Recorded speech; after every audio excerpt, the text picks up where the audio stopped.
My name's Yusuf. I'm 52 years of age. I've been a Muslim for 27 years. Ethnically, I'm from an Irish stock with a bit of English in there as well. Father was Catholic, my mother was Catholic, although only nominally Catholic. They didn't really take it that seriously. We didn't have any religious upbringing at all, no education in terms of religion, and we lived our lives as we saw fit, as our desires took us, we went. My mother and father used to give me some indications of what is right and what is wrong, but very, very little in the way of religious instruction, so we were free. Basically, I left school at the age of 15. I ran away from home at the age of 15.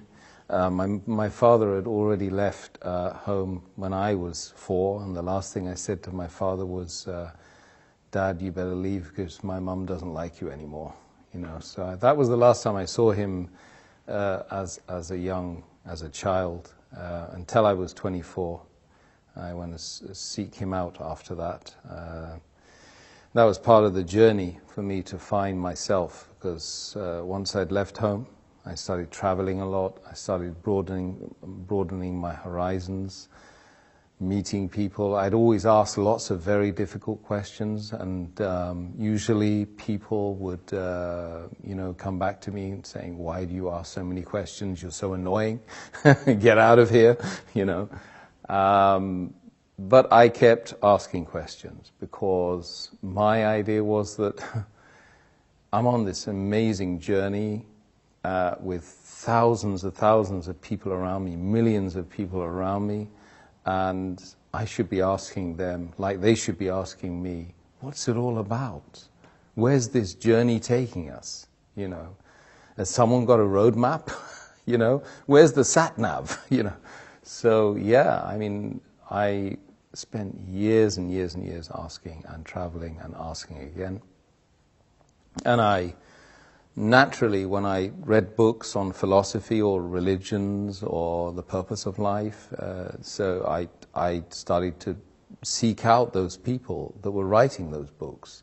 So I met the Christians, I met the Jews, I met the Buddhists, I met the Hindus, I met everyone apart from Muslims, by the way, because I didn't even know what Muslim was or Islam was at all at that time.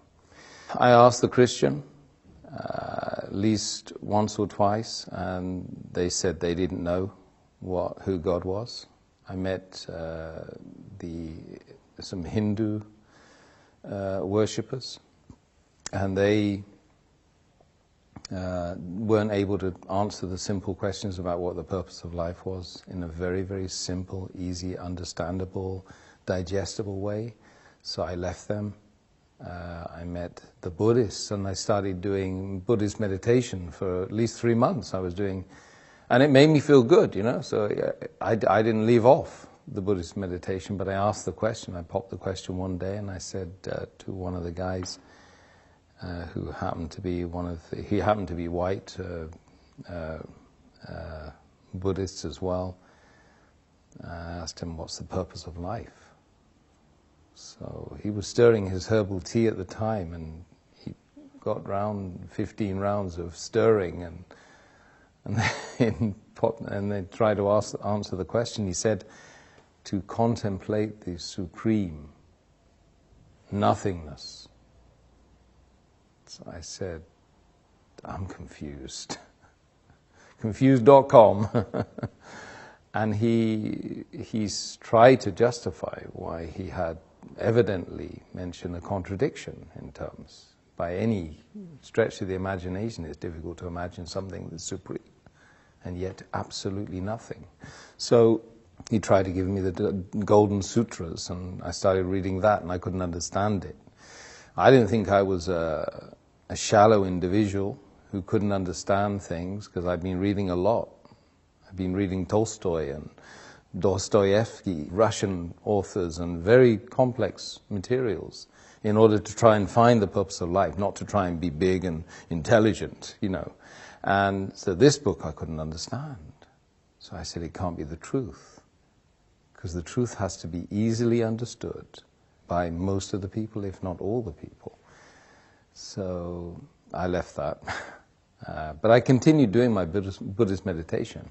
So I started looking into the Chinese philosophies, started doing martial arts, I started doing Tai Chi. I did Tai Chi for 3 years. I was still reading and every ism and every schism and every possible thing which would help me to try and find me, Tim. Who am I? You know.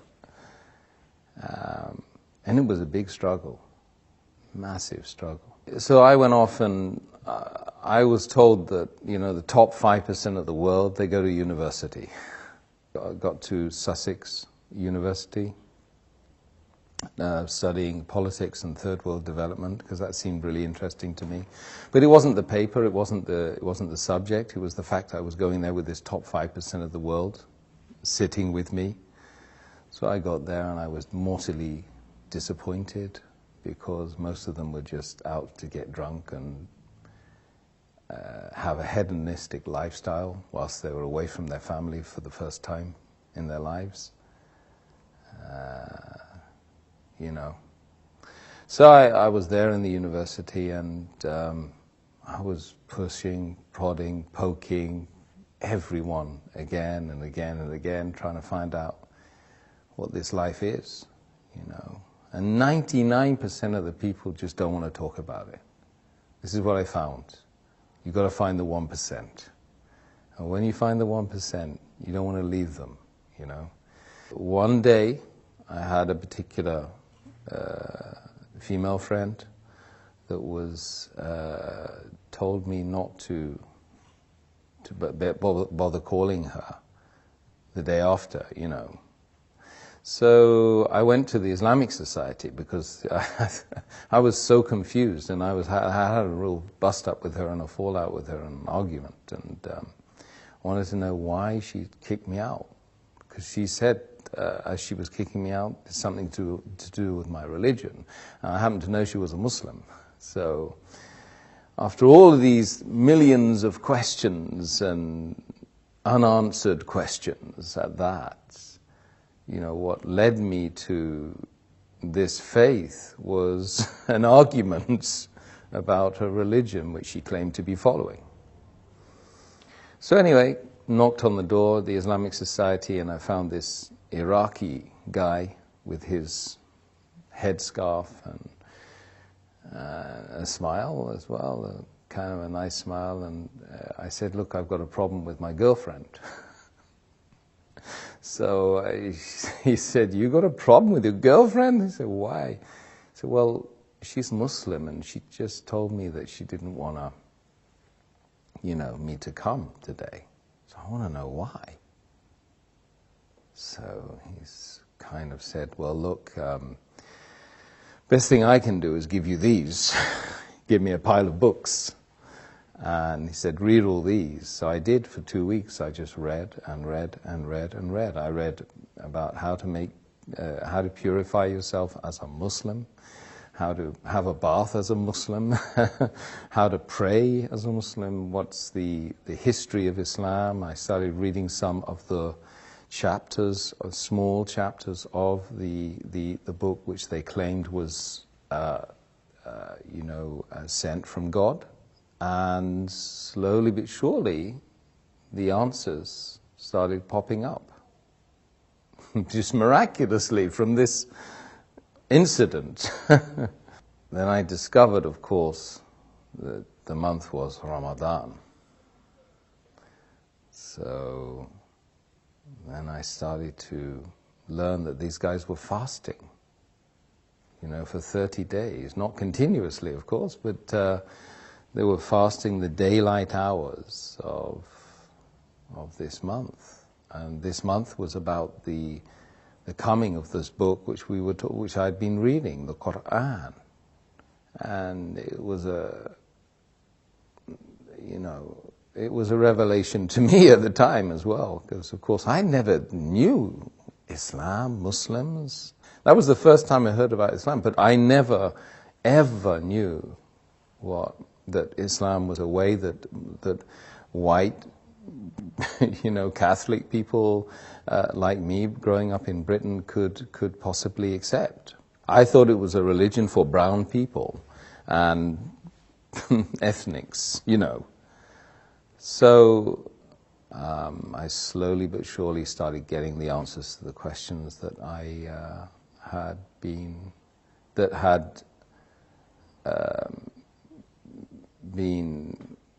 dominant in my life, for that 10 years. And I couldn't sleep. Days and nights would go by where I couldn't sleep.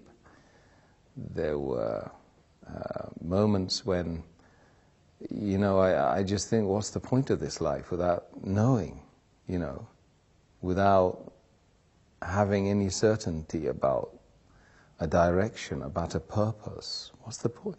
I mean, would anyone go on a journey without knowing the destination, the purpose? Absolutely not.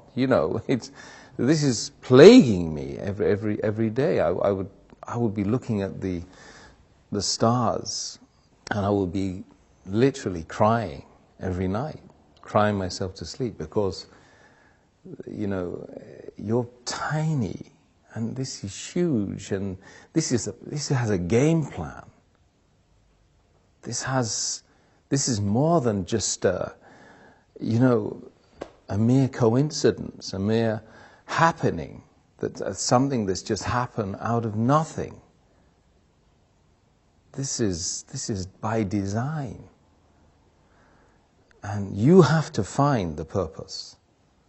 So you come across this book which answers all of the questions. You don't like what you read. Some of it you don't like. But it's kind of good for you, right? You realize it's good for you. And it was probably the third week of Ramadan then. I was reading that, and I was watching these guys that were fasting and they were praying in that place 5 times a day in that center. And I would join them and I would be doing the prayers with them, but I couldn't really know what was going on, but it felt right. And one day I woke up and I said, look, I'm going to fast today, because the fasting is the thing that really seemed to be very attractive, and it was a challenge for me, and I thought it might help me in the journey. So I prayed, I started fasting that day, and it was like somebody had removed the blindfold.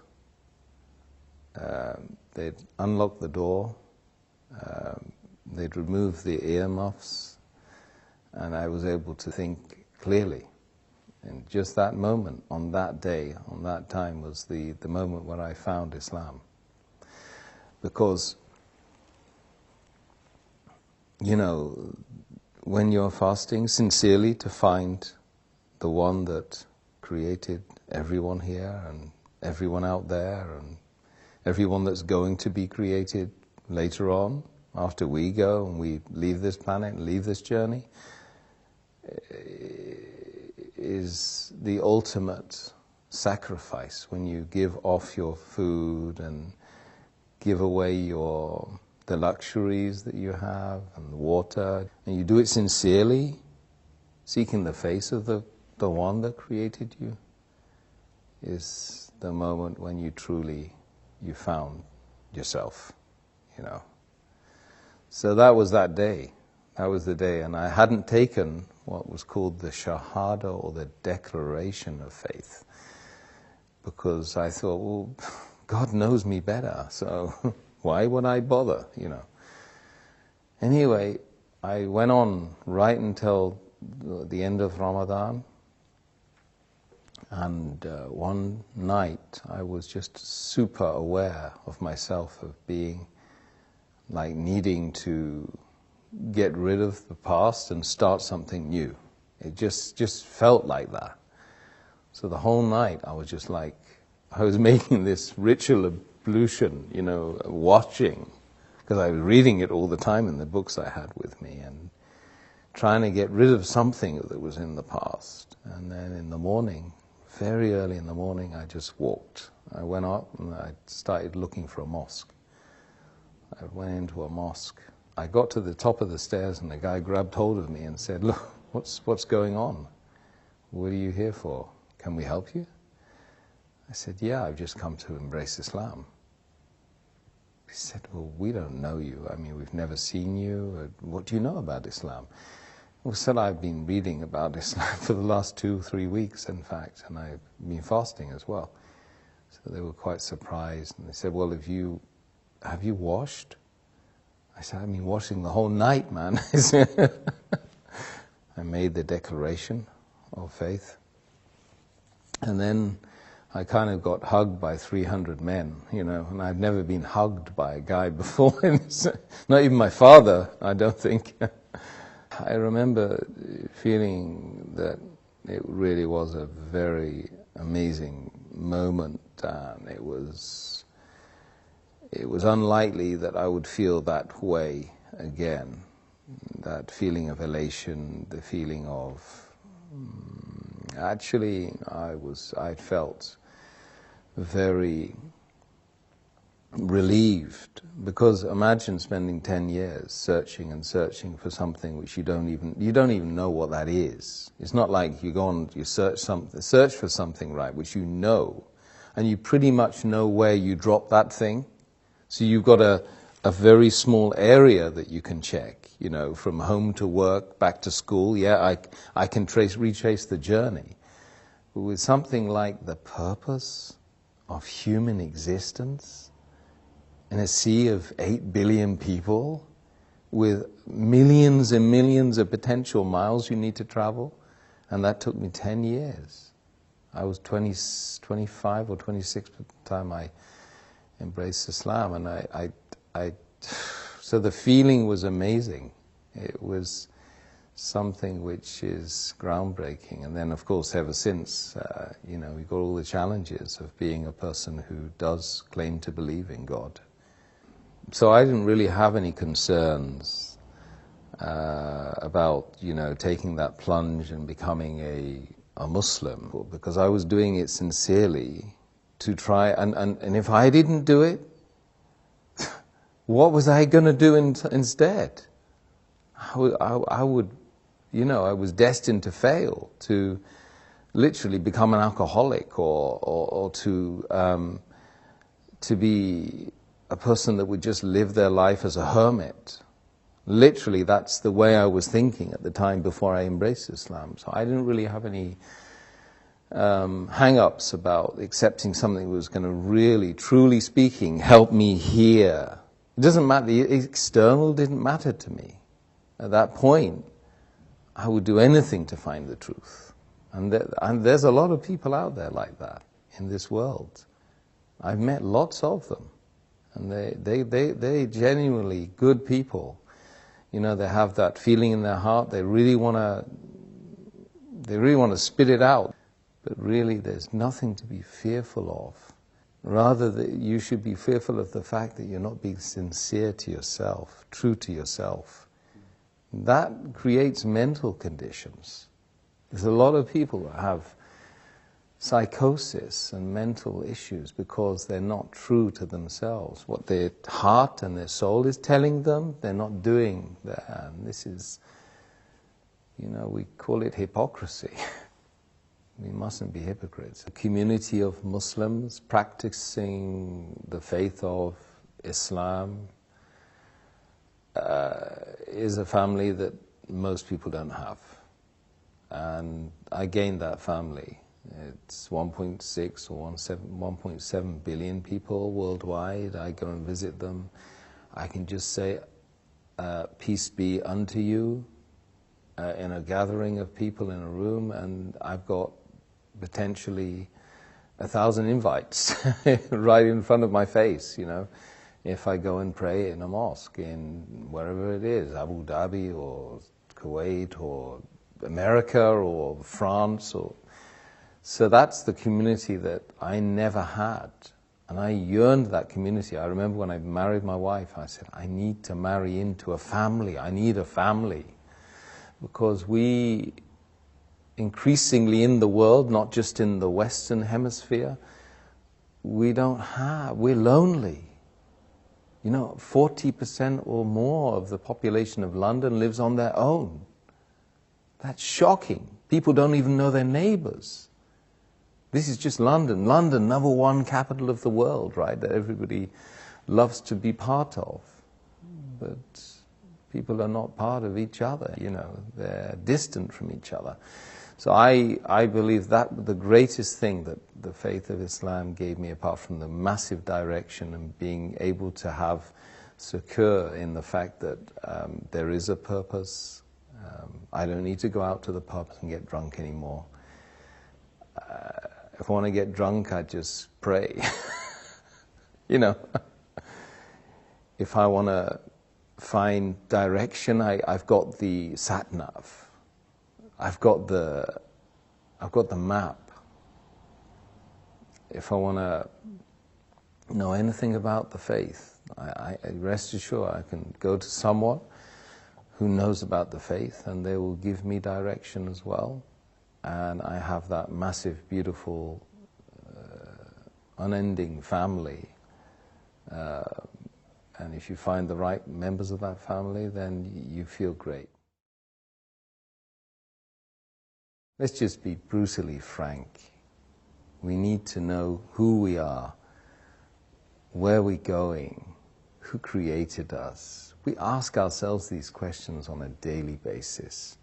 Even if we don't vocalize it, we certainly think it.